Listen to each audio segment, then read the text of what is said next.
On Sundays, May through September from 1927 through 1938, thrill-seeking crowds packed the stands of the world's fastest half-mile racetrack on St. George's Avenue in Woodbridge, New Jersey.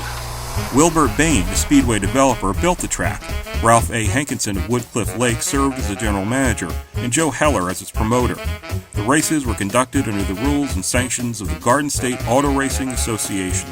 Spectators came to watch well-known race car drivers from throughout the country compete for faster and faster speeds.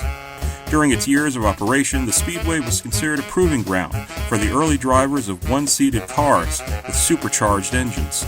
These drivers also tested auto parts for possible use in new models that they were designing. The excitement of the races was intense and the noise ear-splitting. Without mufflers, the relentless roar of engines driven as fast as possible could be heard as far as the corner of Main Street and Amboy Avenue in downtown Woodbridge.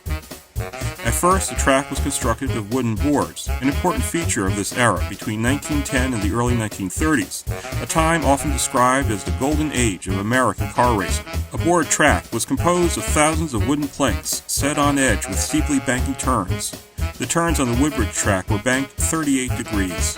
The first board track was built in California in 1910, and 10 years later, there were board tracks all over the country. Homegrown cars with outside gear and brake levers were the popular autos racing on these banked oval circuits.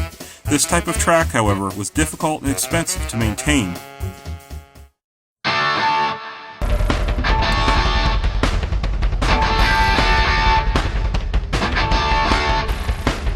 In May of 1930, the notorious speed demon Barney Oldfield was the featured driver, and in 1931, Fred Frame drove a Duesenberg at the track, and drove the same car at the Indianapolis Speedway later that year.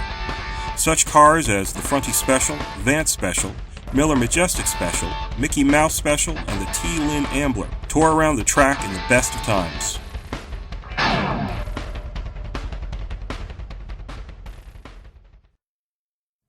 But several well-known drivers, including Johnny Rohrer, Bob Robinson, Bernie Katz, and Fred Framer, lost their lives at Woodbridge.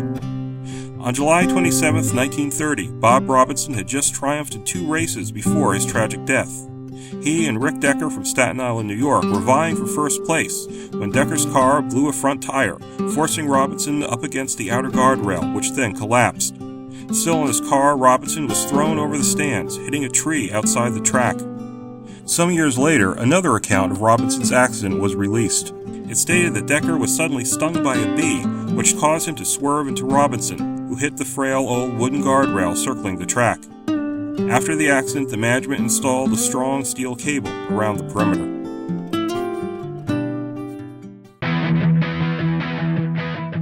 When the Speedway board track rotted beyond repair, the boards were torn up and replaced by a slower, oiled dirt track in 1933. Now the scent of castor oil permeated the area, and clouds of dust turned up by the speeding wheels darkened the skies around the track. Spectators at the dirt track races often left for home covered in a fine brown dust, surely a badge of honor for the true racing fans. The top price for Speedway tickets in 1930 was $1.75, enabling a fan to view the races from one of the wooden chairs in the grandstand. And for $1.50, a racing aficionado could mingle with the race crews in the center of the oval. Official programs listing the drivers, cars, and races sold for 15 cents. These programs featured advertisements for restaurants, local businesses, and even political figures campaigning for public office. Among them was a state senator from Union County and a sheriff for Middlesex County.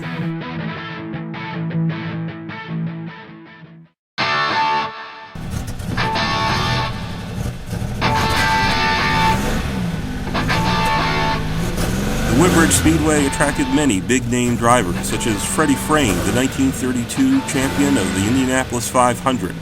Local drivers included Al Latanzio and Red Moore of New Brunswick, Lloyd Rochan of Dunellen, and Bill Buckler of Perth Amboy. Other well-known speed demons from around the country who raced at Woodbridge were Fred Winai, Malcolm Fox, Brian Salpow, Al Thiessen, Bob Sal, Stubby Stubblefield, Jimmy and Bill Patterson, Jack Ensign, Maury Rose, Doc McKenzie, Chet Gardner, Bill Wynn, Lou Moore, Johnny Gerber, Maynard Clark, who was known as the Adonis of the Speedway, Johnny Hannon, Rick Decker, Lou Moore, Joe Russo, Shorty Dressler, Don Church, Ted Kessler, Joe Miller, and Ken Fowler.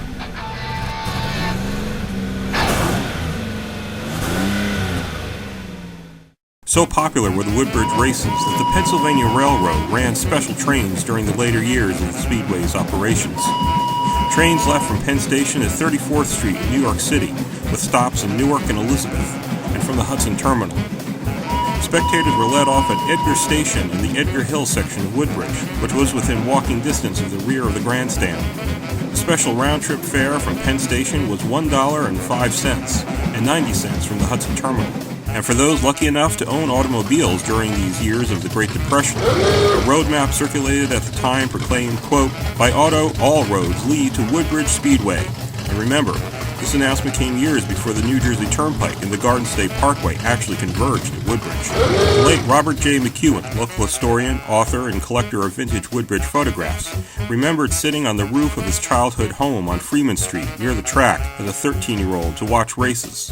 In fact, he often charged Speedway patrons 50 cents to park in his backyard. McEwen also thought that the Speedway management may have given away free tickets to nearby residents to prevent them from complaining about the noise and dust.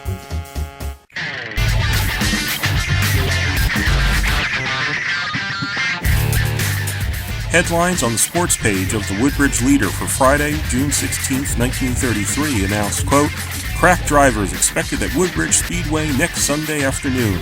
Stop Johnny Hannon at Woodbridge is the war cry of the nation's best drivers."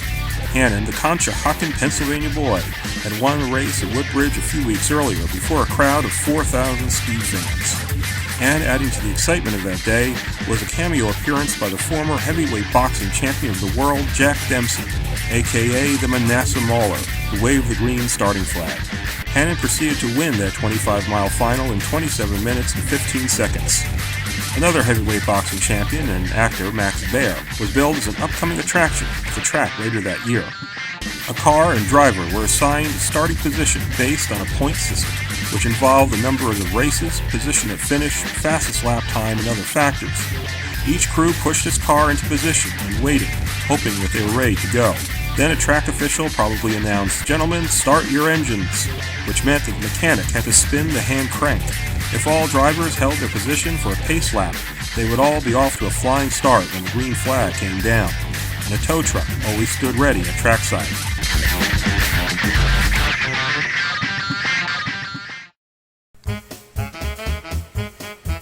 Local newspapers also announced upcoming races at Reading, Pennsylvania's racetrack, and at venues throughout New Jersey, such as Olympic Park Stadium in Irvington, as well as Nutley, Newmarket, Freehold, and Cape May Courthouse, indicating the immense popularity of auto racing in the state throughout the 1930s. And for dining and dancing after the races, there was always Juana's. Juana's advertised sandwiches, soda, and refreshment, as well as chicken, steak, or chopped dinners for $1.50.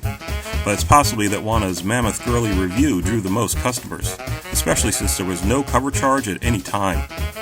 Robin's Inn was another popular restaurant near the track at 187 Amboy Avenue, where, quote, Adolf Kobel's Frankfurters were used exclusively. But falling prices and the massive economic problems of the Great Depression eventually took its toll on the Woodbridge Speedway. Floodlights were installed for night racing, ticket prices were dropped, but the cheering fans simply were not there anymore. The world's fastest half-mile racetrack closed forever after the 1938 season, and today the property is home to Woodbridge Township High School. But for a little over a decade before the Second World War, Woodbridge roared with the revving of engines and the air filled with dust and the aroma of gas, as some of the world's greatest race car drivers fought for the thrill of the checkered flag.